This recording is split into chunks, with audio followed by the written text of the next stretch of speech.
in cache memory, starting from what is cache memory mapping, how can you identify whether a block is present or not, what are the block replacement techniques in cache memory, and what are going to be the write strategies. Now, accessing cache memory, when CPU generally gives an address, it goes and search in the cache, and then the appropriate word is being returned. So CPU will always ask for a word at any given point of time. It is the data bus that connects the CPU and the cache, and the time to retrieve that word, if it is a hit in the cache, is known as hit time. It is also known as cache access latency. Now, when there is a miss, what happens is there is additional clock cycle that is required in order to go to the next level and return the corresponding block of data to fill up a block. Either that involves either replacement, or at the same time it involves filling up of a new block. So together that is known as cache miss penalty. So if you look at the average memory access time, whether it's a hit or a miss, you all know that this green component is always involved. So if you look into the way how this access time can be split, um,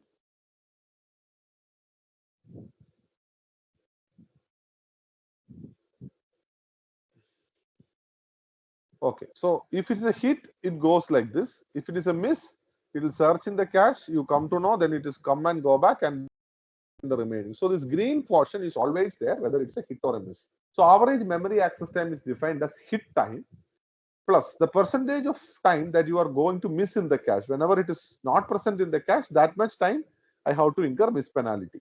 So AMAT, average memory access time, it's a standard equation that is defined by hit time plus miss rate into miss penalty.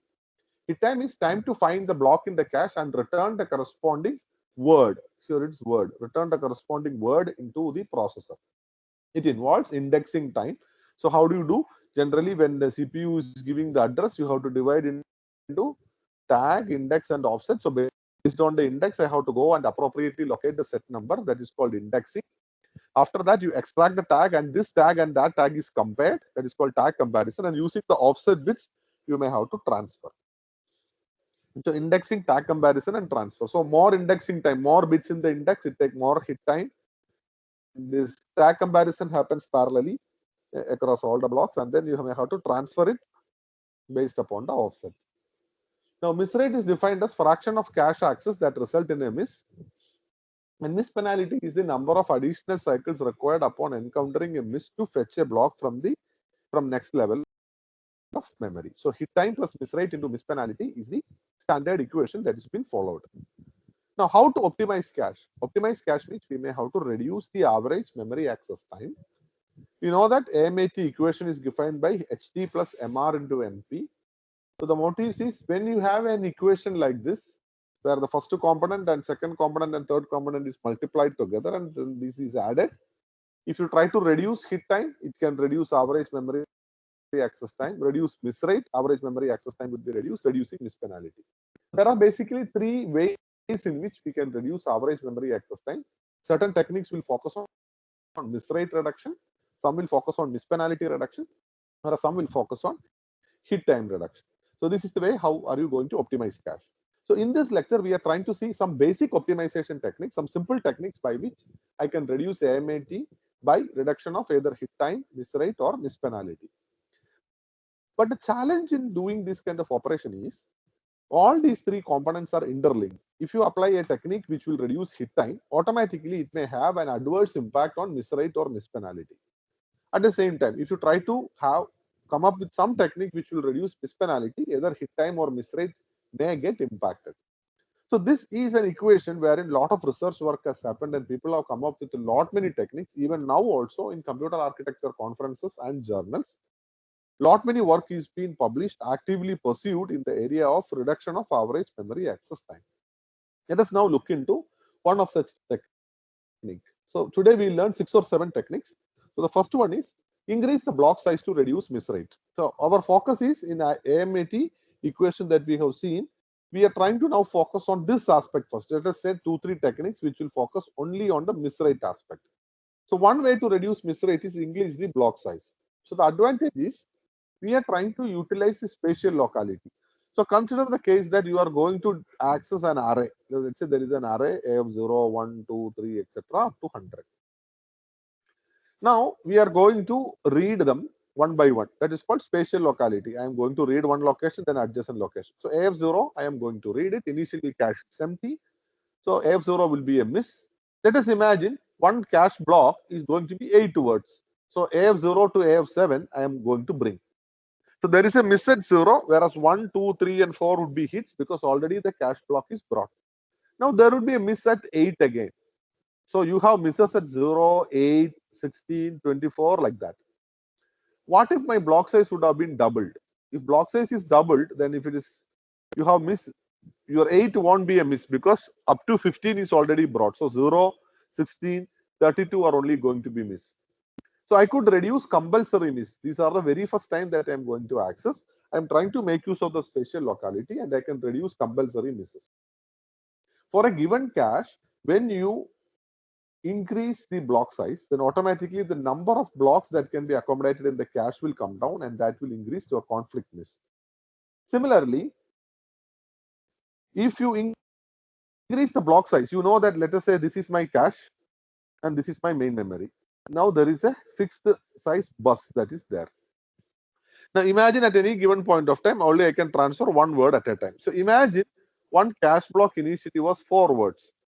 So I have to go to main memory, locate the block that is called the initialization time, plus I have to transfer 4 words, and if at all each word is going to take a unit of time, so initialization time plus 4 into a is the miss penalty. Now if I increase my cache block to 8 words, then your initialization plus 8 into a, so your miss penalty is going to increase because from main memory now I need to carry more volumes of data, so that will increase miss penalty. So even though I am trying to reduce miss rate, in average memory access time equation, which is defined as AMAT equal to hit time plus miss rate into miss penalty, I am trying to reduce miss rate, but automatically my miss penalty is going high if I use this technique. I require more time to fetch a block to the cache because of the bus width issue.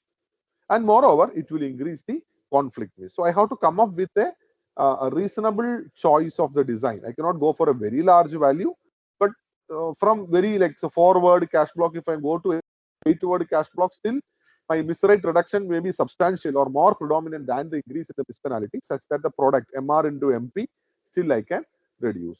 But there won't be much change as far as the hit time is concerned. Only minor increase will happen because previously I have to pick one word from 4 words. So I have to use a multiplexer to choose that. Now I may have to pick one word from 8 words. So the multiplexer may incur a slight delay, but it won't be.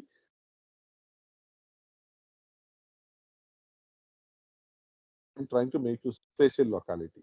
But if I have a program which will randomly access a data, not like a sequential pattern, what is described in the case of an array, I may not get much benefit if I increase the block size. So it's application dependent, whereas majority of the time application is knowing spatial locality, this will be the benefit. So why you are going to increase conflict means more number of blocks would be mapped to the same location because the number of blocks would be reduced automatically. When the block size increases, as far as a cache is of constant size, it's a product of both number of blocks into block size. If block size increases, number of blocks will come down. So that will increase the conflict miss. Now, if you have a larger block size, sometimes what happens is I may not be requiring all those data. That may require pollution. For example, in this case, let us say I have up to 100. So till 96 I am bringing. Then when there is a miss, then from 96 up to 108 I am bringing, but only up to 100 is my data. The remaining one I am actually bringing, but I am not going to use it. So there is a miss penalty in bringing them, but I am not going to use them. So this is called, you may sometimes bring useless data when the cache block size is really big, and this will evict useful data leading to cache pollution. So this is an example that is given in one of the application. On x-axis, we can see what is the cache block size. I'm going to increase from 16 byte to 32 byte to 64 all the way up to 256 byte. And on y-axis is the miss rate. Let us consider a 1K cache. Okay. So now 1K cache, initially the miss rate was 15%. When I increase the block size, miss rate will come down because of the reduction in compulsory miss. Again I am going to the block size, miss rate is again increasing. So in the initial portion, reduction in compulsory misses is a predominant factor. But when I increase the block size to 256, again, my overall miss rate is going high. So miss rate means it is all category of misses, compulsory misses plus conflict misses. So together, the reduction in compulsory miss was more predominant in this part of the graph, and increase in conflict miss is more predominant when it comes to other. That is about 1K cache. Now I can try the same experiment with 4 kilobyte cache, 16 kilobyte cache, 64 kilobyte. But beyond a point, you see that when you increase the block size, there can be reduction in miss rate, and after that, miss rate more or less remain constant. If you still further increase, it may go an upward trend, but generally people won't use 256 byte blocks and all because the miss penalty factor is very high. So here we are comparing only the miss rate factor. Now the second one is try to use larger caches. So first optimization was larger blocks. This is larger cache to reduce miss rate. It will reduce capacity misses, can accommodate larger memory footprint. And the drawback is when the cache is larger, the number of blocks also would be high. So indexing time is more. It will linger longer hit time. And more larger caches means higher cost, area, and power. So for one of the application, a standard application, we were trying to see different caches, 4K cache, 16 KB, 64 KB, and 256 KB caches are being shown. Let us fix with the block size of 16 bytes. So initially the miss rate for a 4K cache, the miss rate was 8.57. I am running the entire application. So if the cache is larger, I can keep more amount of data there apart from the compulsory miss. What happens later, I may evict out and bring new. So if I can accommodate more, that's what I can see. When I go to larger cache, this 9% miss rate is coming to 4 and to 2 and then to 1. You can see that the trend is very much visible. Larger the cache for a given block size, I can see a decreasing trend in miss rate. Now, given particular blocks, sorry, cache size, let's say 16K, you look vertically down. It was from 4 to 2.87 to 2.64, then it's slightly increasing. So when you increase block size, initially the miss rate will come down and then it is going to increase. So longer hit time, which will cause higher cost, area, and power. So this is an example of 5 applications: a fast Fourier transform, a simple sorting program, a speech processing, a weather prediction program. Many programs are being tried. And I'm trying to see if I increase the cache size, will the application will get benefit, whether the miss rate, number of misses, will it comes down. Across all traffic patterns or across all benchmarks, different programs, we can see that when you increase the cache size from 16 kilobyte all the way to 256 kilobyte, everyone is showing a decreasing trend in miss rate. And beyond the point, increase in cache rate is not going to affect me much. Means my cache is sufficient enough to hold, only the other conflict misses are there. So this shows that there is no point in keeping very large cache. A reasonably good cache is okay. Beyond that, if you increase, it will increase area and power, but I'm not going to increase much or improve much in terms of performance. And then we are going to the third optimization is showing about higher associativity. From direct mapped cache, let's say one-way associative is known as direct mapped cache. I'm going to 4, 8, or 16-way associative cache. So fully associative cache are the best, but it will take higher hit time because I have to parallelly search everywhere. So increasing associativity to an optimal possible level is what I have tried out. The advantage is it will reduce conflict miss. Direct math has more conflict miss than 4-way or 8-way or 16-way. So it will reduce the conflict miss and it will reduce the miss rate and eviction rate. What is eviction? Whenever I find there is a miss, I may have to find a victim block, I have to evict it and come. But it will increase hit time because rather than direct mapped cache, if it is a hit, the data is directly present. Here, if it is a hit, I have to evict or I have to forward the data only from that particular way. For example, if it is a 2-way associative cache, this is way 0 and this is way 1. So whatever is the address that I am going to perform this tag comparison in both of them, and whether it's a hit or not, then accordingly using the offset, I have to extract either this or this. So that is going to slightly increase my hit time. Whereas in the case of direct mapped cache, it is straightforward and simple. Slightly complex design than direct mapped cache and more time to search because tag comparison time. Now I have 2 tags parallelly searching, and after that I have to converge to one among this. So that is a slightly extra circuitry. So for reduction of miss rate, we basically adopted three cases. First is increasing of block size will reduce compulsory miss, but later on it will increase the conflict miss. Then we were trying for larger caches, will anyway try to bring down even conflict miss also. And the third one is about higher associativity, it will reduce conflict miss. AMAT versus associativity, this is the graph that you can see for a given application. Let's say I'm trying with the different types of an associativity. The red indicates direct mapped cache. So direct mapped cache has a lot of conflict misses. So what you see on y-axis is miss rate. Initially, when the cache is very small, miss rate is high. When you increase the cache size, the general trend is the miss rate will come down like this. But when it is coming down, if it's fully associative, there is no conflict miss at all.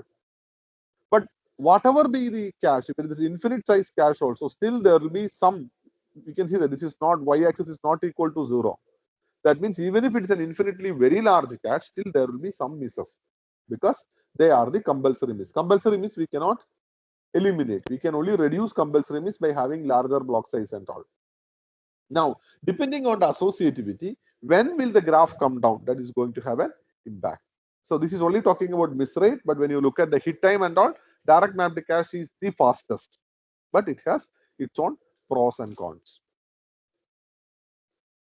So we discussed about three techniques for reduction of miss rate. If anyone has any query, I'll be happy to address that.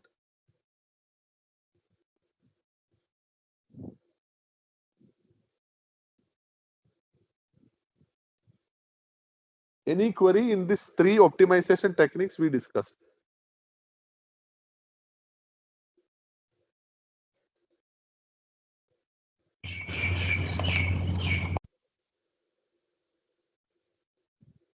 Anyone has any query?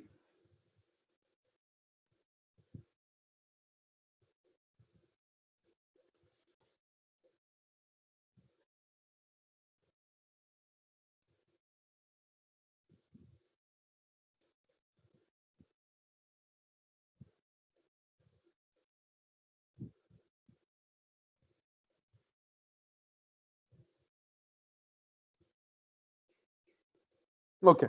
So can you please type in the chat box like how so how much confidence now you have in these three optimization techniques, its pros and cons. So 10 out of 10 means you have thoroughly then understood.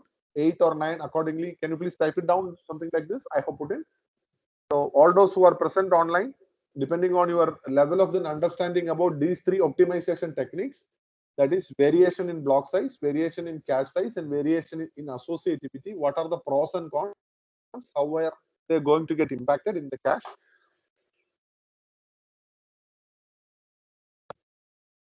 So if you have any query, please let me know before I go to the next optimization.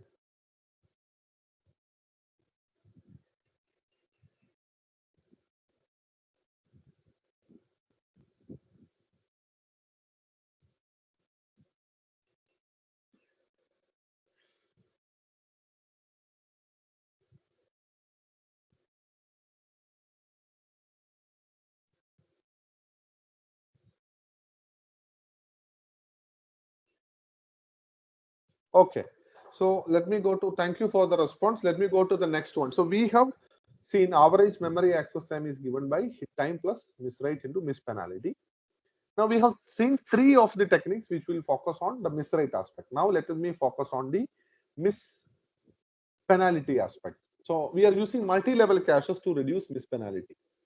So what we need from caches is caches should be faster to keep pace with the speed of processors. My L1 cache should be very fast. The hit time of the L1 cache is generally equal to the time latency given for your IF and the MEM stage. These are the two stages in the instruction pipeline which will touch the cache. So hit time should be in comparable with the clock cycle speed or the latency of the instruction pipeline. But if you keep it small and simple, I cannot accommodate your entire program. But caches should be large enough to overcome widening gap between processor and main memory. So if the cache is small, hit time benefit you will get. But if the cache is large, then my hit time will be very large. So what I need to do, my cache should be faster to be caught up with the speed of processor and should be large to overcome the widening gap between processor and memory. So what do? You add one more level of cache, a slightly bigger cache after your main cache or primary cache or L1 cache and between the main memory. The first level cache can be small enough to match the clock cycle time of the faster processor. So my focus on L1 cache design is lower hit time. Second level cache can be large enough to capture many access that would go to main memory, thereby lessening the effective miss penalty. So my L2 cache should be big enough such that my miss rate factor can be reduced. So lower hit time by small and simple L1 and lower miss rate by having a larger and wider than associative L2. This is how you do. So what you do, you have different levels of cache, level 1, level 2, each has its own hit time because depending on the number of sets in the corresponding cache, hit time will vary because hit time is dependent on a number of sets or index bits. And the time to access this each one of them will vary. So there is a fraction, the hit rate of the level. So hit time and the time to access is given by T1, T2, T3, and this is the hit rate. So hit rate of level X is given as Hx, and Th is the access time of level X, whether it is cache or main memory. So average memory access time is generally defined as hit time of L1 plus miss rate of L1 into miss penalty of L1. That's our equation. Now what is miss penalty of L1? Miss penalty of L1 is defined as I'm just now considering this one as the entire processor. And from there, request is coming to L2. So hit time of L2 plus miss rate of L2 into miss penalty of L2. So now this is a nested equation. This component I'm going to replace with whatever is there. So in that way, you can apply the nesting and get things done. So your L1 cache is going to be split cache, where I have I and D separately, whereas your L2 cache is going to be a unified cache, where it is separately be handled. So L2 will be generally bigger in size and larger in associativity. So we have to define two terms. When it comes to multi-level cache, when I'm talking about L2 cache, there are two miss rate that I'm going to define. One is called local miss rate, other one is known as global miss rate. The number of misses in a cache level divided by the number of memory access to this level, that is known as a local miss rate. So number of misses, whatever be the cache, number of misses divided by number of mem access. That is the normal cache miss rate. It's also known as a local miss rate. Now, when it comes to L2 cache, there is another term that is defined, which is known as global miss rate. It is number of misses in a cache level divided by number of memory access generated to CPU. So, for example, let's say this is your processor, this is your L1, and this is your L2. Processor is now giving 1000 requests. Out of them, 800 are hits. So, what is the local miss rate of L1? 200 of them misses. So, 200 by 1000. That is equal to 0.2 is the local miss rate. So only 200 will reach here. Now out of the 200, you imagine, let's say 10 of them are going to be miss. So it's going to be 10 divided by 200. It's equal to 0.05. So this is going to be my, out of 200, 10 is going to be miss, and this is my local miss rate of L2. Number of misses divided by number of memory access. But what is global miss rate of N? Out of 1000, only 10 are missed in L2. That is called a global miss rate of L2. This is the way how it is to be defined. So there are two types of caches. One is known as inclusive, other one is known as exclusive cache. If L1 is going to be a subset of L2, then we call it as inclusive cache, because a copy of L1 is always present in L2. But effectively, cache size is equal to only to the size of L2. Now, exclusively cache, it's also known as full usable or exclusive cache, means when you copy something from L2 to L1, it is a cut and paste.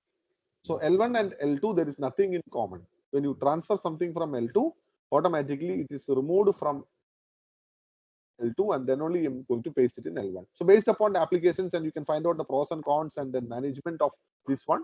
So inclusive and exclusive caches are generally being used.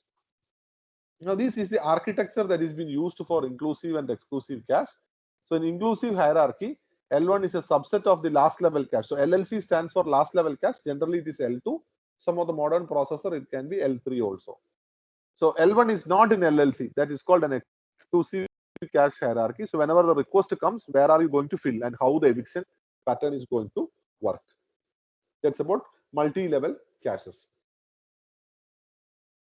Then let us learn one more technique that will reduce miss penalty, because our focus is on average memory access time, which is defined as hit time plus miss rate into miss penalty. So already we learned one technique by which I can reduce miss penalty. This is yet another technique. Prioritize read misses to reduce miss penalty. Now think of a case if a read miss has to evict a dirty block. The normal sequence is to write the dirty block to memory and then read the missed block.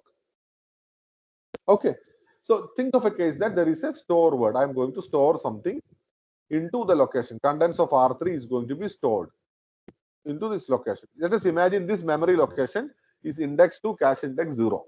Then I'm going to load something from this location, and that is also indexed to 0. And then I am going to load once again some other value, 512 of value, and then cache indexing of 0. Now what do you do? Optimization means you copy the dirty block to the buffer. Let us say by this process, let us say by a read miss. Second one is going to be read miss. I have to evict already the existing block, but it's a dirty block. So copy the dirty block to a buffer, then read from memory and write the block. So what you do here is, my first step is evict the dirty block is going to be put in a buffer. It is not returned to the main memory. Now I perform the read from main memory. I bring the corresponding data and I'm going to place it, read from memory. And then I'm going to write the block. It will reduce CPU waiting time on the read miss. It reduces CPU's waiting time on the read miss. Why it's happened? Because read is urgent. So I give priority to read.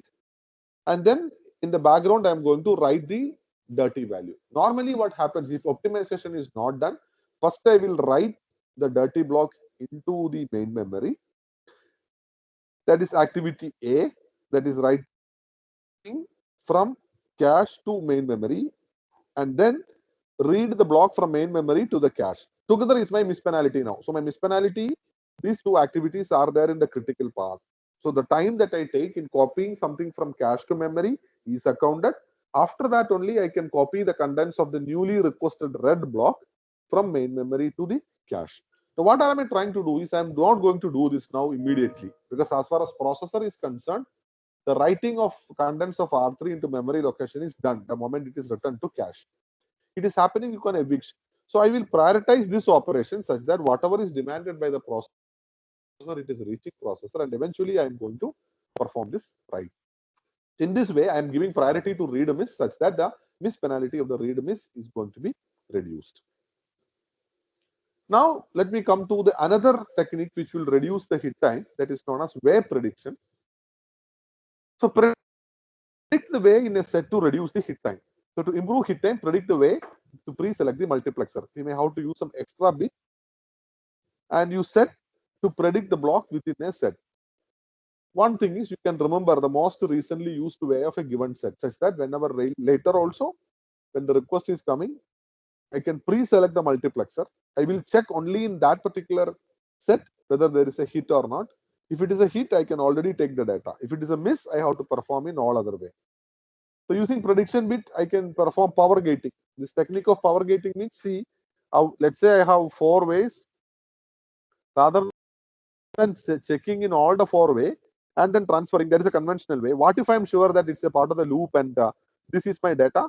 So I can turn off all these for some time and I can directly come and check the tag value here. So you get a feel of a direct mapped cache. I'm not searching everywhere. If the prediction accuracy is high, I will get a hit time equal to a direct mapped cache. So using prediction bits, power gating can be done on unused ways too for reducing the power. That's what the way prediction technique. So today we learned one technique to reduce the hit time, that is way prediction. So ideally, way prediction is nothing but if you have a cache memory with the 4 ways, and let's say these are the set number A, B, and C. Now I know that in a program I'm going to run in a loop. This is way 0, 1, 2, and 3. So in set number A, way 1 was used, and set number B I'm predicting 3 is used, and set number C I'm telling 0 is used. So if I have some prediction information such that any time when these are maybe the MRU ways, most recently used way, anytime when a request come to set number A, I perform, rather than performing a hit or miss comparison on 0, 2, 3, and 1, I perform only on 1. That looks like a direct map to cache. And already the offset bits are being taken and the word is kept ready. The moment it's a hit, I can extract. So I did not look into others. So if the accuracy is high, even though it's a 4-way associative cache, I simply go and check way number 1 and get the data. And when the access is to set number B, then I'm doing it only for 3. When for C, I'm doing it only for 0. In this way, for every set, I can pre-select what are the ways in which we got a hit last time. And obviously, if it is a miss, then I have to parallelly search 0, 2, and 3, and it is going to incur me more overhead than the conventional one. So if accuracy is high, this will give you much better performance. If accuracy is low, it is going to create more overhead than the conventional one.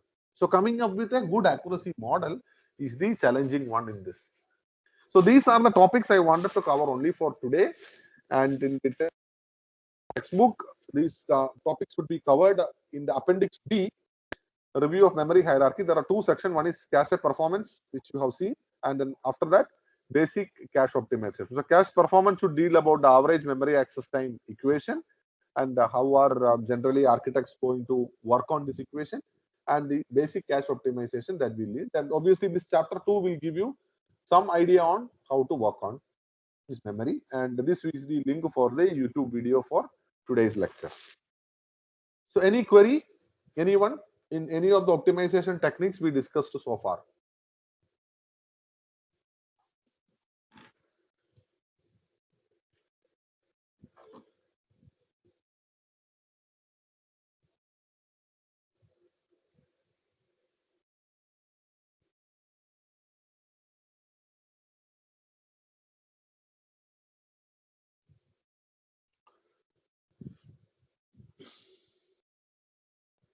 So there are few more optimizations that I'll be teaching you tomorrow. Can you explain inclusive and exclusive cache once again? So that is Mayank Chandak's query. Let me take that slide. Be clear some of the things so that it is very easy for you to understand.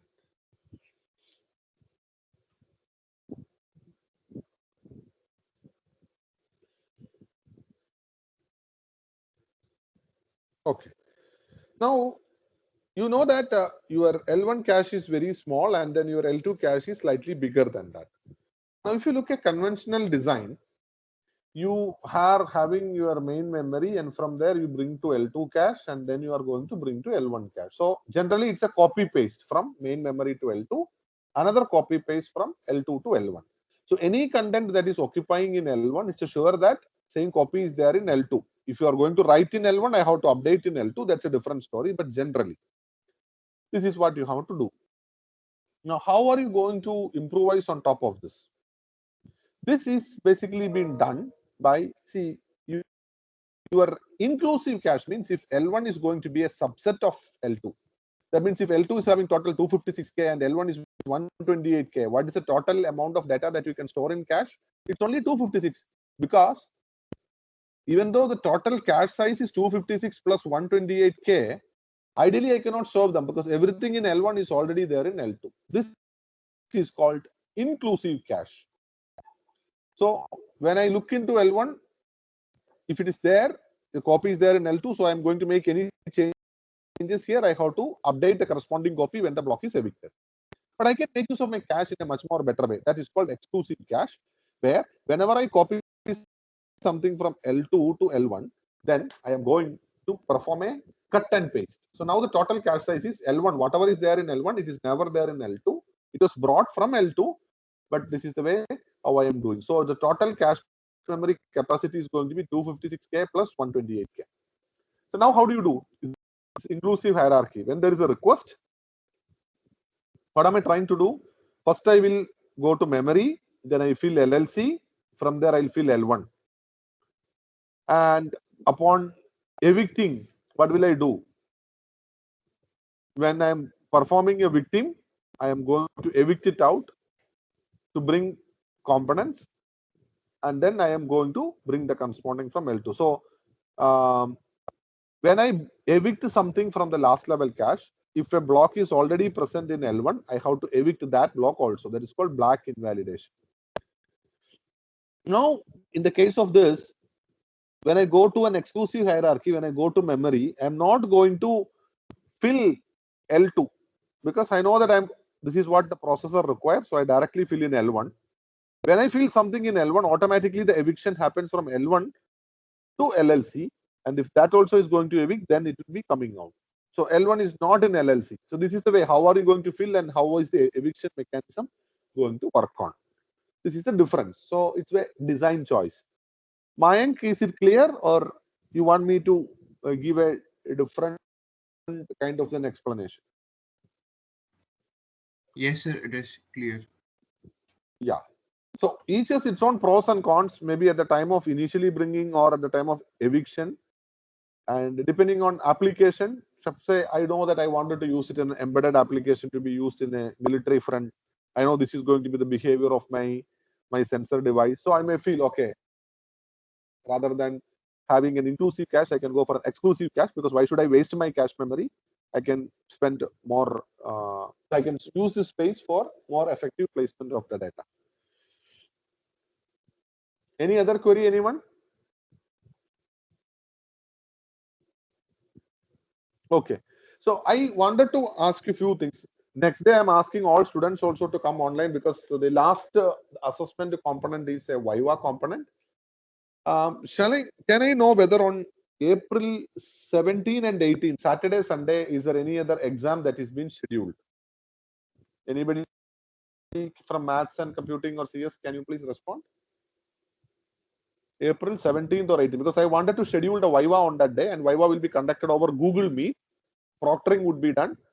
So I will be having 2-3 students coming together and I'll asking them the question and then you will be sending the answers to my WhatsApp number so that I will hear the answer later. So it's not done in Teams. I will give you the guidelines, but I wanted to know, can I conduct it on 16, 17 and 18? 16 is Friday. Some time I will fix. 17 and 18. Is there any other exams or anything that's scheduled or can I block 17th forenoon session or afternoon session, whichever be the case?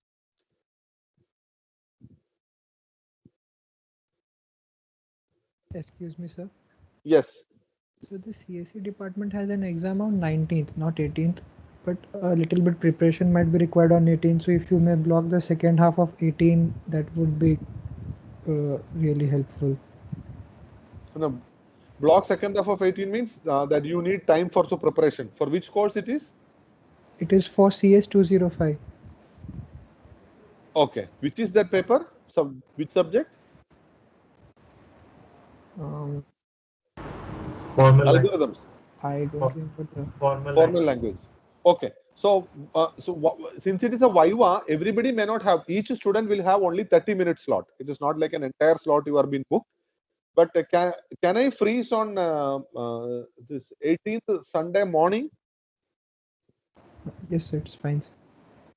Or you want it on to be afternoon? Each student will get a 30-minute slot. There may be parallel sessions. Okay. So I just wanted to schedule it accordingly. 4 or 5 students should be taken Viva together. But your response is going to be coming directly to my phone number using WhatsApp. And so shall I keep you? Can I keep it on 18th afternoon or you prefer 18th forenoon? Morning, sir. Okay. So I want 17th also like this because since there are so many students, I have to schedule. Is the 17th fine with all? So some students will have on 17th, some will have on 18th, and some will be having on 16th during our class session. 16 is a Friday, so Friday 10 to 11 is the slot given to our course. So some students will be on Friday, some on Saturday, and some on Sunday. Sir, portions will be everything, sir. Complete. From the beginning, all topics then included.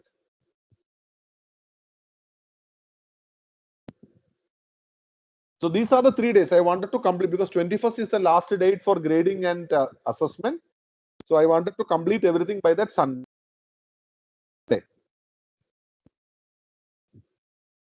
So any comments such that I can freeze the slot? Sir, CS department, I think is okay. Can you please be a bit more louder? Computer science, I think it's fine, sir. Okay. Do we have anybody from maths and computing who is attending the class who know about the schedules? Anyway, I'll contact the branch representatives. But still, I am just keeping 17th forenoon 10 to 12. Within the 10 to 12, only 30 minutes will be there for one student.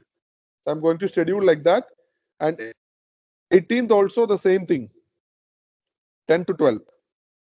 17, 18, 10 to 12, and 16, 10 to 11.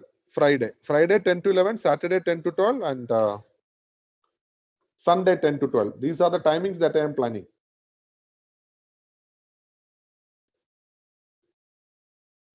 Okay. So I will give the schedules and then you may have to come accordingly to the schedule. I will have one common meetings. I will ask everyone to come on Teams such that I can brief the process of it. So tomorrow also I will be taking a class on cache optimization, and then we move to multi-core architecture. So there will be a lecture tomorrow. There will be another lecture on 9th and 12th and 13th. So there will be now 4 more lectures. Every lecture would be over before April 14 and April 16 on with that. So all our lecture would be over by 12th and 13th of April. So 4 more lectures that is pending.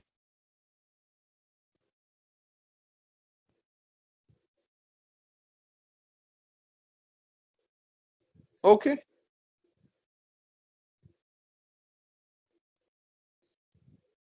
So if there is no query, then the class is over. I will upload the video and the slides also. Kindly go through it and then get familiarized. Okay.